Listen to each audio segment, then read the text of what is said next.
नमस्कार, एबीपी गंगा के digital bulletin में आपका स्वागत है। मैं हूं नीरज श्रीवास्तव और बात करते हैं गोरखपुर की प्रमुख खबरों की।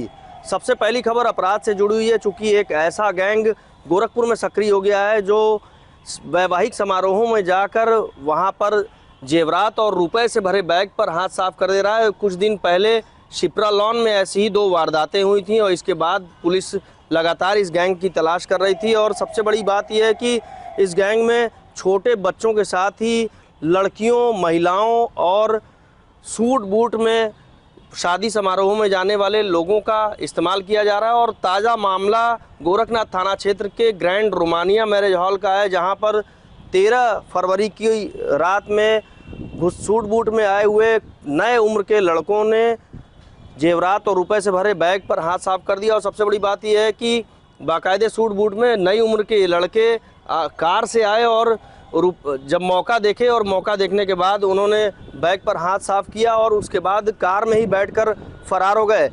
इस घटना की जानकारी जब पुलिस को लगी तो पुलिस सक्रिय हुई है और इस गैंग की तलाश भी कर रही है। और सबसे बड़ी बात यह है कि अंधियारी बाग के रहने वाले नागेंद्र श्रीवास्तव की बेटी निकिता की शादी थी और ये शादी गोरखनाथ थाना क्षेत्र के जटेपुर के रहने वाले एक परिवार में हो रही थी। सुभाष नगर का ये परिवार जब बारात लेके मैरिज हॉल में पहुंचा, उसके बाद गहने का जो बैग था और उसमें रुपए भी थे, उस पर मौका देखते ही इन सूट बूट में आए लड़कों ने हाथ साफ कर दिया। अब पुलिस इनकी तलाश में जुट गई है।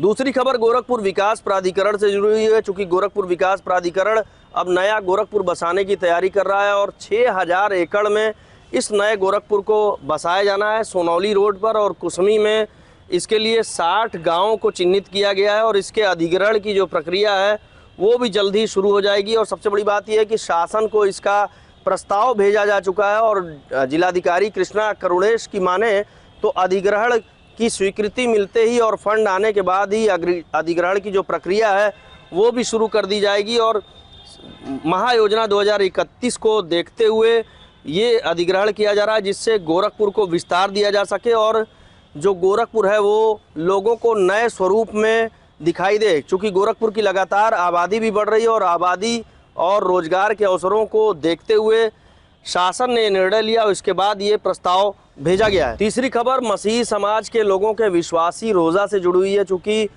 प्रभु यीशु के क्रूसीकरण के 40 दिन पहले पड़ने वाले बुधवार से ही ये रोज़ा शुरू होता है और इसे राख का बुधवार यानी ऐश वेडनेसडे के नाम से जाना जाता है।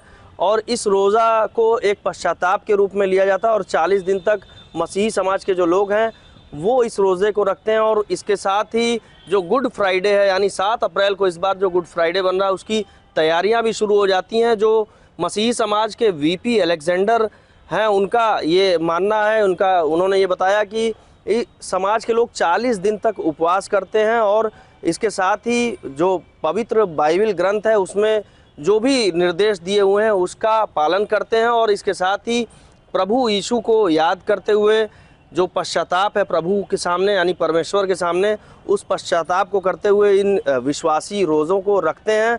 और इसके साथ ही ये निर्देश भी दिया गया है कि इस रोज़े के बारे में किसी को कोई जानकारी नहीं देनी है और इसके साथ ही उनके हाव भाव और चेहरे से इस रोज़े को रखने के बारे में किसी को पता भी नहीं चलना चाहिए। और जैसे ही 40 दिन पूरे होते हैं तो 7 अप्रैल को इस बार गुड फ्राइडे भी मनाया जाएगा, तो इसकी तैयारियां भी शुरू हो गई। चौथी खबर 2 से अधिक शस्त्र लाइसेंस रखने वालों के लिए है और सबसे बड़ी बात यह है कि अगर वो 2 से अधिक शस्त्र लाइसेंस रखे हैं तो उसे सरेंडर करने का अल्टीमेटम दिया गया है। गोरखपुर के जिलाधिकारी कृष्णा करुणेश ने 7 दिन का अल्टीमेटम दिया और उन्होंने कहा है कि अगर किसी के पास 2 से अधिक शस्त्र लाइसेंस है तो उसे वो सरेंडर कर दें। चूँकि लगातार शासन से भी इस चीज़ के निर्देश आदेश मिले हैं और इसके बावजूद बहुत से ऐसे लोग हैं गोरखपुर में जो 2 से अधिक शस्त्र रखे हैं, इसके बावजूद वो लाइसेंस को सरेंडर नहीं कर रहे हैं। और यही वजह है कि जिलाधिकारी कृष्णा करुणेश को इस बार अल्टीमेटम देना पड़ा और 7 दिन के अंदर अगर ऐसे लोग इस शस्त्र लाइसेंस को सरेंडर नहीं करते हैं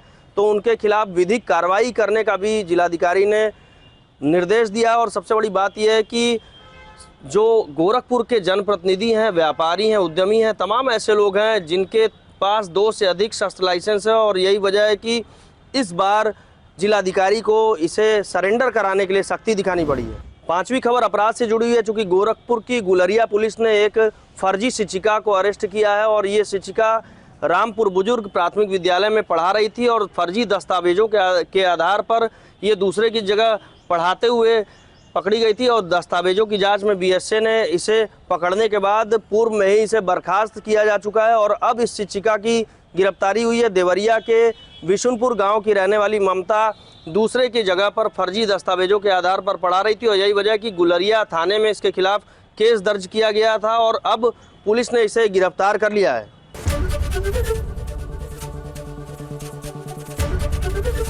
एबीपी गंगा, खबर आपकी, जुबान आपकी।